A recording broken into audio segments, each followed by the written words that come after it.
हाय। तो अब हम अभी तक हम बात कर चुके हैं एक न्यूरल नेटवर्क का एक न्यूरॉन किस तरीके से कंप्यूट करता है। तो हमें पता है कि x1, x2 and all until xn ये अपने इनपुट्स हैं। देखिए इनपुट्स क्या हो सकते हैं इस बारे में हम अभी बात नहीं कर रहे हैं। हमने ये पहले भी कहा हुआ है पुराने वीडियोस में भी कि अभी हम सिर्फ न्यूरल नेटवर्क के स्ट्रक्चर की बात कर रहे हैं कि न्यूरल नेटवर्क कैसा दिखता है, कैसे न्यूरॉन्स एक दूसरे से कनेक्ट होते हैं। इसको डिकोड करने की चीज़ हम धीरे धीरे आगे करेंगे। तो x1, x2, x3 and until xn ये सब हैं अपने इनपुट्स। हर एक इनपुट के कोरस्पॉन्डिंग जो इसका कनेक्शन है इस न्यूरॉन से, वहां पे एक आपको वेट मिलेगा।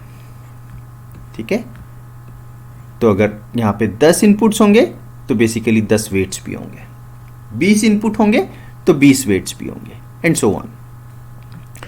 ये एक न्यूरॉन है, लेकिन हमने पहले भी कई बार कहा है कि ये पहले एक लीनियर फंक्शन कंप्यूट करता है वेट्स में। ठीक है, तो उसको हमने हर बार z बोला है, तो z will be nothing but, तो ये पार्ट कंप्यूट हो रहा है अपना लीनियर फंक्शन। सो ये न्यूरॉन जो दो कंप्यूटेशंस करता है उसका पहला पार्ट है लीनियर कंप्यूटेशन जो ये हो रहा है।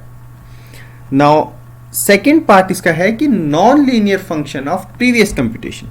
तो प्रीवियस कंप्यूटेशन में हमारे पास z आया, तो हम कंप्यूट करेंगे नॉन लीनियर। हम ये पहले भी बोल चुके हैं कि अभी हम नॉन लीनियरिटी का जो फंक्शन यूज कर रहे हैं वो है सिग्मॉइड। आगे जाके हम देखेंगे कि ये सिग्मॉइड नहीं, कुछ और भी हो सकता है। क्या क्या हो सकता है, इनफैक्ट हम ये भी डील करेंगे कि सिग्मॉइड किस केस में काम आता है, किस केस में खराब होता है। क्या सिग्मॉइड से कोई बेहतर भी नॉन लीनियर फंक्शन एग्जिस्ट करता है, लेकिन अभी हम इस बारे में कोई बात नहीं करेंगे। ये जो नॉन लीनियर फंक्शन है इसको बेसिकली एक्टिवेशन फंक्शन भी कहा जाता है।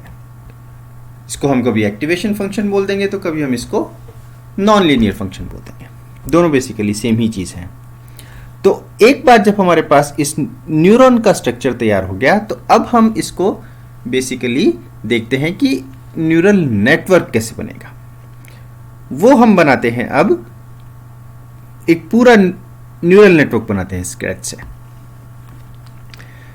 तो हमने कहा है कि वेरियस इनपुट्स हो सकते हैं। मान लीजिए ये 4 इनपुट्स हैं। अब तो ये अपनी है इनपुट लेयर, इसको बोलते हैं। अब ये कनेक्ट होंगी बीच में किसी न किसी न्यूरॉन से। तो बेसिकली मान लीजिए अब यहां पे 3 न्यूरॉन्स हैं। ये एक फाइनल न्यूरॉन है, ये जो आपको आउटपुट दे रहा है। अब x1 किससे कनेक्ट होगा? देखिए स्ट्रक्चर न्यूरल नेटवर्क का कुछ इस प्रकार होता है कि जितने भी इनपुट हैं वो सभी न्यूरॉन से कनेक्ट होंगे। तो अब ये x1 इससे कनेक्ट होगा, इससे कनेक्ट होगा, x3 भी इससे कनेक्ट होगा एंड x4 भी इससे कनेक्ट होगा। तो अब ये चारों के चारों इनपुट इस फर्स्ट न्यूरॉन से कनेक्ट होंगे। ऐसा हमने देखा था पहले भी। ठीक है, अब ये चारों यही इनपुट कनेक्ट होंगे इस दूसरे न्यूरॉन से भी, एंड यही चारों इनपुट कनेक्ट होंगे इस तीसरे न्यूरॉन से भी। अगर कोई और चौथा नोड यहां पे होता तो ये सब उससे भी कनेक्ट होते हैं, लेकिन अभी हम इसमें बस 3 ही कंसिडर कर रहे हैं। फिर अब आगे कैसा होगा? आगे ये होगा, हमने पहले भी कहा है वीडियोस में कि आउटपुट एक ही होगा। तो ये आउटपुट इसमें गया, ये आउटपुट इसमें गया, ये आउटपुट इसमें गया, और इस तरीके से ये एक बहुत ही सिंपल न्यूरल नेटवर्क हमने क्रिएट कर लिया है। तो अब आप बताइए इसमें नॉन लीनियरिटीज कहां कहां लगेंगी? भाई ये तो इनपुट लेयर है, तो इनपुट लेयर का तो आप कुछ नहीं कर सकते हो। ये आउटपुट लेयर है, ये वाला पार्ट जो है ना, कि जो बीच की जो लेयर्स हैं, ये जो एक लेयर है अपने इस केस में जिसमें 3 न्यूरॉन हैं, इसको बोलते हैं हिडन लेयर। इसलिए इनको हम बोलते हैं हिडन लेयर क्योंकि उनके जो इनपुट्स एंड आउटपुट्स होते हैं इन हिडन लेयर्स के न्यूरॉन्स के, उसका बेसिकली हमारे एक्चुअल इनपुट और एक्चुअल आउटपुट से कोई लेन देना नहीं है, वो हमारे लिए हिडन है। यहाँ पे और भी हो सकती है, हम आगे चल के अगले वीडियो में देखेंगे दैट यहाँ पे एक ही लेयर होना जरूरी नहीं है। तो अभी आगे चलते हैं।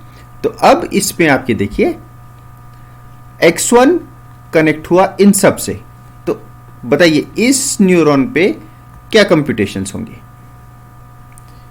ये न्यूरॉन मल्टीप्लाई हो रहा, ये न्यूरॉन से इनपुट आ रहा है 4 जगह से, तो अब ये किससे मल्टीप्लाई होगा, इस पर्टिकुलर वेज पे एक एज पे एक वेट होगा, मान लीजिए उसको हम बोलते हैं W11, तो ये मल्टीप्लाई होगा W11 से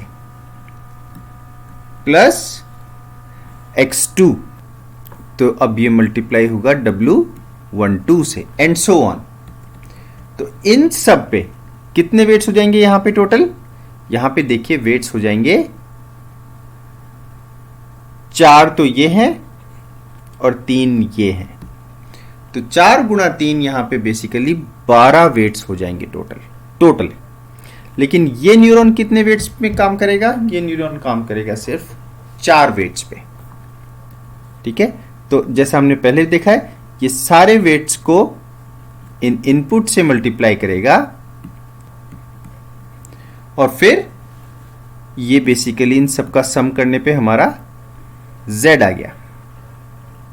नाउ एक बार जब ये Z आ गया तो अब इस न्यूरॉन का आउटपुट क्या होगा, सिग्मोइड ऑफ Z, मान लीजिए इसको हमने बोला है Z1, तो अब ये आउटपुट सिग्मोइड ऑफ Z1 यहां पे चला गया। ये वाला न्यूरॉन क्या कंप्यूट करेगा, ये वाला न्यूरॉन एग्जैक्टली इसी मैनर में कंप्यूट करेगा, बस वहां पे वेट्स दूसरे होंगे। तो जब वेट्स चेंज हो जाएंगे तो बेसिकली अब वो Z1 नहीं आके वहां पे आपको मिलेगा कुछ Z2। इस न्यूरॉन का आउटपुट क्या हो जाएगा, Z2 आपके कंप्यूटेशन है लीनियर कंप्यूटेशन का आउटपुट। उस लीनियर कंप्यूटेशन के आउटपुट पे आप सिग्मोइड लगाएंगे तो अब ये Z2 हो जाएगा। एंड इसी प्रकार यहां पे सिग्मा Z3 हो जाएगा। अब ये सब क्या है, ये सब इनपुट्स हैं इस न्यूरॉन के लिए, तो ये सब इनपुट्स हैं इस न्यूरॉन के लिए। तो अब ये न्यूरॉन कैसे काम करेगा, इस न्यूरॉन के लिए हर एक जो एज है उस पे वेट होंगे। तो अब मान लीजिए इसको अपन बोलते हैं कैपिटल W1, या इसको भी कोई भी नाम दे दीजिए, W दे दीजिए, फिर इसको हम W डैश बोल देंगे और इसको W डबल डैश बोल दीजिए। मान लीजिए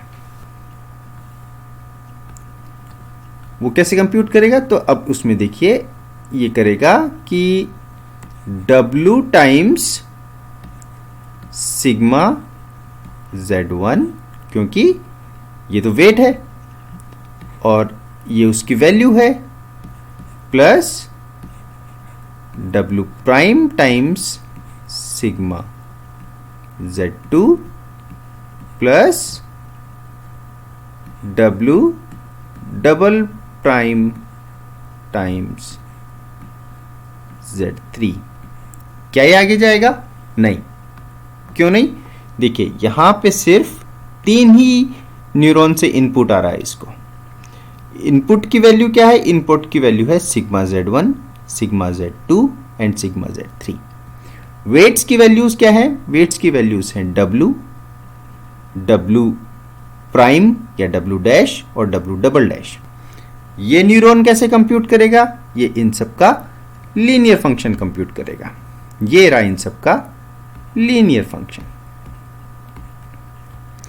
अब ये लीनियर फंक्शन कंप्यूट हो जाने के बाद अपन हम फिर से बोल रहे हैं कि हम एक ही नॉन लीनियर फंक्शन अभी यूज करेंगे, वो है सिग्मॉइड। तो अब क्या करेगा, अब ये सिग्मॉइड ऑफ z1 यहां पे कंप्यूट करेगा, sigmoid of w, w prime, w double prime, और इन सब के मल्टीप्लिकेशन से करके आपने जो ये z प्राइम बनाया है इसका करेगा। तो इस तरीके से हमने देख लिया है कि आपके पास जो आउटपुट आया है वो बेसिकली ये आया।